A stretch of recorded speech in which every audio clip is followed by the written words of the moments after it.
आपने कभी क्रिकेट की कमेंट्री सुनी है क्या? क्रिकेट की कमेंट्री में कुछ इस प्रकार से कमेंट्री होती है। केजरीवाल दिल्ली विधानसभा एंड से बॉलिंग कर रहे हैं एलजी को इन्होंने गेंदबाजी की और एलजी साफ-साफ एलबीडब्ल्यू होते हुए नजर आ रहे हैं। बिल्कुल उनका पांव मिडल स्टंप के पास है और empire Narendra Modi ji no ball. Kejriwal क्या बात कर रहे हैं जी? ये तो गेंद स्टंप के सामने थी जी। No ball. अरे लेकिन ये तो नाइंसाफी है जी। अन्ना जी आप देखो, मीडिया वालों देखो जी, मोदी जी बेईमानी कर रहे हैं जी, चीटिंग कर रहे हैं जी। अरे भाई मैंने कहा नो बॉल, जाओ ट्रांसफर पोस्टिंग का अंतिम पावर बैट्समैन के पास रहेगा, वो लेगा फ्री हिट। अब कुल मिला के आपको मामला समझ में आया? देखिए जब सुप्रीम कोर्ट ने यह जजमेंट दिया था कि दिल्ली के चीफ मिनिस्टर ट्रांसफर और पोस्टिंग करेंगे सचिवालय में बैठे हुए लोगों की, तो हमने एक बार एपिसोड में कहा था कि इतना भयावह पावर सुप्रीम कोर्ट अगर अरविंद केजरीवाल को देगा तो अरविंद केजरीवाल सबसे पहले जो काम करेगा वो ट्रांसफर पोस्टिंग करेगा उन लोगों की जो दिल्ली लिकर स्कैम या फिर शीश महल की जांच कर रहे हैं। आपको पता होगा कि राजशेखर का रातों रात इन्होंने राजशेखर को शंट कर दिया, उनका ट्रांसफर कर दिया। दिल्ली के एलजी बेबस थे क्योंकि अब उनके पास कोई पावर नहीं थी। मगर अब जैसा कहा कि नरेंद्र मोदी अपने हिसाब से गेम खेलते हैं, नरेंद्र मोदी जी की ऐसा लगता है कि सुप्रीम कोर्ट के साथ जो ठीक ठाक चल रहा है, तो उन्होंने कहा कि अब एक अध्यादेश लाते हैं। अब इस अध्यादेश पर तो सुप्रीम कोर्ट कुछ नहीं कर सकता, ये तो संविधान का हिस्सा हो गया। तो ये अध्यादेश की मोटा मोटी बातें जो है वो ये है कि एलजी ही अब बॉस होंगे ट्रांसफर और पोस्टिंग के मामले में। 3 सदस्यीय कमेटी गठित होगी जिसमें मुख्यमंत्री, मुख्य सचिव और प्रधान सचिव होंगे। लेकिन फाइलें भेजी जाएंगी, किनका ट्रांसफर होगा किनका नहीं उसका अंतिम फैसला एलजी का होगा। तो कुल मिलाकर के अब केजरीवाल बहुत परेशान है।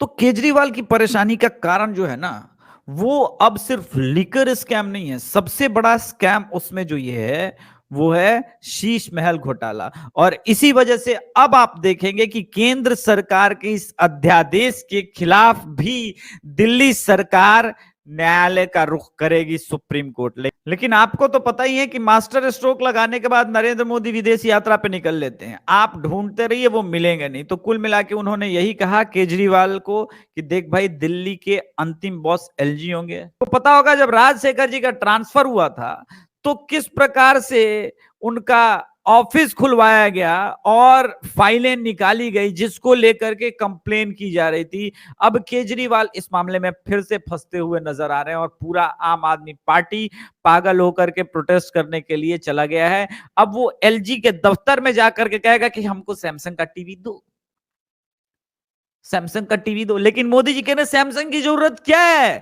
भाई, मैं तुमको सोनी वाला टीवी दे रहा हूं, ओरिजिनल बढ़िया वाला एकदम एलईडी टीवी देख रहा हूं, मजे से देखो। केजरीवाल बोल रहा है नहीं, हमको वही 1 करोड़ वाला टीवी चाहिए जो हमने अपने शीश महल में लगाया। तो शीश महल को हथौड़े से चकनाचूर और उनके सपनों को चकनाचूर करने के लिए बहुत जरूरी था। वही दूसरी खबर यह है कि मनीष सिसोदिया वाले मामले में भी जो है परेशानी बढ़ सकती है। जो ट्रांसफर पोस्टिंग का प्लान सोच रहे थे वो तो रद्द हो ही गया, लेकिन दूसरा बड़ा कारण जो है वो इन सब से इतर ये 2000 के नोट की बंदी है। अब आप कहेंगे कि भैया 2000 के नोट का फिर इस आम आदमी पार्टी से क्या लिंक है? बराबर लिंक है। आने वाले समय में देखेंगे आप आम आदमी पार्टी को बहुत रोना आने वाला है। क्यों? पैसे हैं, पैसों का पता रखने वाले ईडी के चक्कर में फंसे हुए सत्येंद्र जैन और दूसरे मनीष सिसोदिया। और आपको पता है कि डेडलाइन जो है वो 2000 के नोट के बदलने की वो 30 सितंबर है। यानी पैसे हैं, सब कुछ है, लेकिन बदलवाएगा कौन? मालिक दोनों तो जेल में है।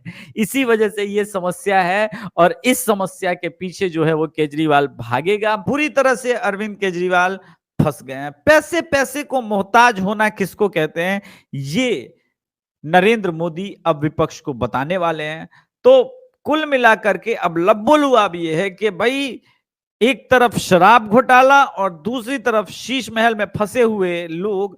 अब समय आ गया है कि ट्रांसफर पोस्टिंग तो हो नहीं रही है, तो डीटीसी बसेस के घोटाले में और इलेक्ट्रिसिटी जो ये सब्सिडी रेट पे दे रहे थे उसमें भी एक बहुत बड़ा घोटाला है। इन सब पे भी अब आने वाले 1-2 महीने के अंदर जांच शुरू होने वाली है, जिसका ये मतलब है कि अरविंद केजरीवाल अब 2024 के पहले पहले उनकी जेल यात्रा के जो है वो पूरे ग्रह और नक्षत्र बन रहे हैं, जिसमें पूरा हड़कंप जो मचा हुआ है।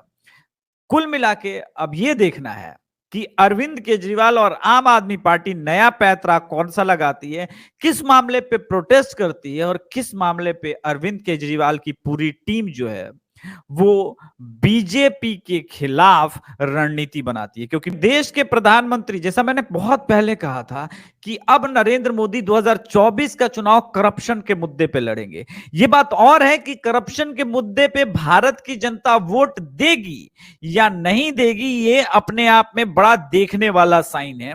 क्योंकि कर्नाटक ने कम से कम करप्शन के मुद्दे पे वोट नहीं किया है। करप्शन के मुद्दे पे अगर वोट करता तो डीके शिव कुमार को भी हराता और बीजेपी को भी हराता, जो कि स्पष्ट रूप से नजर नहीं आया। डीके शिव कुमार एक ह्यूज मैंडेट के साथ जीते। करप्शन के नाम पे अगर देश में कभी भी वोट होता तो कम से कम लालू प्रसाद यादव की फैमिली कभी नहीं जीतती, और अरविंद केजरीवाल की पार्टी आम आदमी पार्टी बाइपोल इलेक्शन लोकसभा के जलंधर की भी सीट नहीं जीतती। क्योंकि इस वक्त करप्शन के सबसे कठोर मामलों में अगर कोई घिरा हुआ है उसका नाम है अरविंद केजरीवाल। तो नरेंद्र मोदी के पास जो प्लान है अगले 1 साल का, कि नोटबंदी के बाद उन नेताओं की तरफ हाथ बढ़ाया जाए जिन्होंने पिछले कई दिनों से बहुत सारे स्कैम किए थे नरेंद्र मोदी के राज में। तो धन्यवाद। जय श्री राम। मां भारती आप सबका कल्याण करे। चैनल को सब्सक्राइब कीजिएगा, वीडियो को लाइक कीजिएगा। धन्यवाद।